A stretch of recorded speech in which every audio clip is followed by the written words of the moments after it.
ان الحمد لله نحمده ونستعينه ونستغفره ونعوذ بالله من شرور انفسنا ومن سيئات اعمالنا من يهده الله فلا مضل له ومن يضلل فلا هادي له واشهد ان لا اله الا الله وحده لا شريك له واشهد ان محمدا عبده ورسوله اما بعد فإن خير الحديث كتاب الله وخير الهدي هدي محمد صلى الله عليه وآله وسلم وشر الأمور محدثاتها وكل محدثة بدعة وكل بدعة ضلالة وكل ضلالة في النار.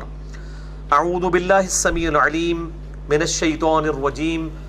بسم الله الرحمن الرحيم.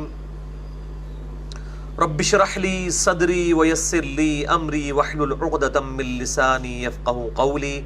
بسم الله الرحمن الرحيم. ان الله وملائكته يصلون على النبي يا ايها الذين امنوا صلوا عليه وسلموا تسليما. اللهم صل على محمد وعلى ال محمد كما صليت على ابراهيم وعلى ال ابراهيم انك حميد مجيد. اللهم بارك على محمد وعلى آل محمد كما باركت على إبراهيم وعلى آل إبراهيم إنك حميد مجيد. اللهم ربنا آتنا في الدنيا حسنة وفي الآخرة حسنة وقنا عذاب النار. ربنا آتنا من لدنك رحمة وهيئ لنا من أمرنا رشدا. لا إله إلا أنت سبحانك إني كنت من الظالمين. ولا حول ولا قوة الا بالله العلی العظیم. آمین. الحمدللہ آج 29 جولائی 2017 کو ہفتے کے دن قرآن کلاس نمبر 263 میں ہم انشاءاللہ تعالی سورۃ القصص کی آیت نمبر 71 سے آنورڈ سٹارٹ کریں گے، اور آج انشاءاللہ تعالی سورۃ القصص ہماری کمپلیٹ بھی ہو جائے گی انشاءاللہ.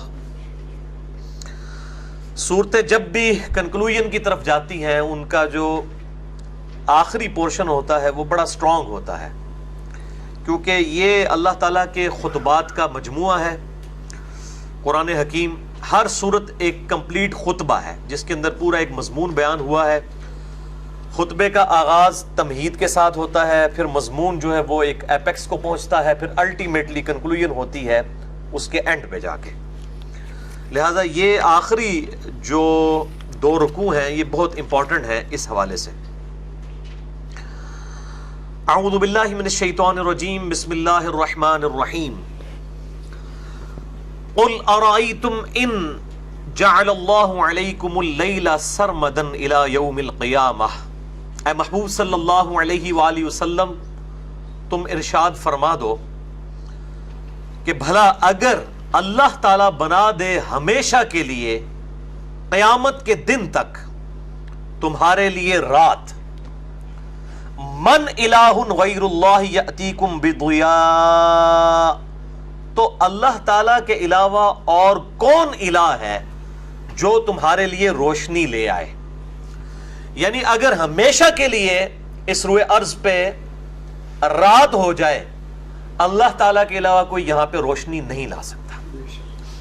روشنی تو بڑی دور کی بات ہے. یہ جو زمین اپنے ایکسس کے گرد 23.5 کے اینگل کے ساتھ روٹیٹ کر رہی ہے، اس اینگل کے اوپر جو اس کی موومنٹ ہے اس کی وجہ سے ہی موسم بدلتے ہیں، اور سورج کی جو زمین کے ساتھ ریلیشن شپ ہے، زمین کی اورینٹیشن ود رسپیکٹ ٹو سن، اس کے ساتھ یہ سارے معاملات چل رہے ہیں. وہ صرف اینگل ہی ڈسٹرب ہو جائے تو زمین کے موسم بدل جائیں.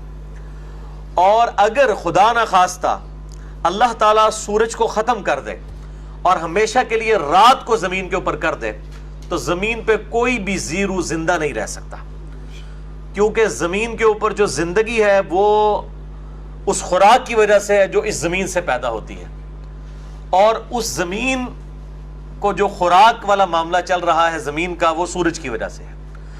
سورج کی روشنی کی وجہ سے فوٹو سنتھسس جسے ہم ضیائی تالیف کہتے ہیں اس کی وجہ سے پودے اپنی خوراک تیار کرتے ہیں. پودوں کی اپنی نشو و نما بھی سورج کی روشنی کی وجہ سے ہے. اسی جو روشنی کی وجہ سے خوراک جو پودوں کی بنتی ہے اور پودے خود پروان چڑھتے ہیں، ان پودوں کو ہم کھاتے ہیں، انہی کو جانور کھاتے ہیں، جانوروں کا گوشت ہم کھاتے ہیں. یہ پورے کا پورا جو فوڈ سائیکل ہے وہ سورج کے اوپر ڈیپینڈنٹ ہے. اگر سورج ختم کر دیا جائے یا سورج کچھ عرصہ کے لیے غائب ہو جائے اور ہمیشہ کے لیے رات آ جائے دن کی بجائے، تو زمین پہ کوئی زندگی بھی قائم نہیں رہ سکتی، کیونکہ ظاہر ہے کہ پودے اپنی خوراک نہیں بنا سکیں گے، اور جب خوراک ختم ہو جائے گی تو ظاہر ہے کہ زندگی ختم ہو جائے گی.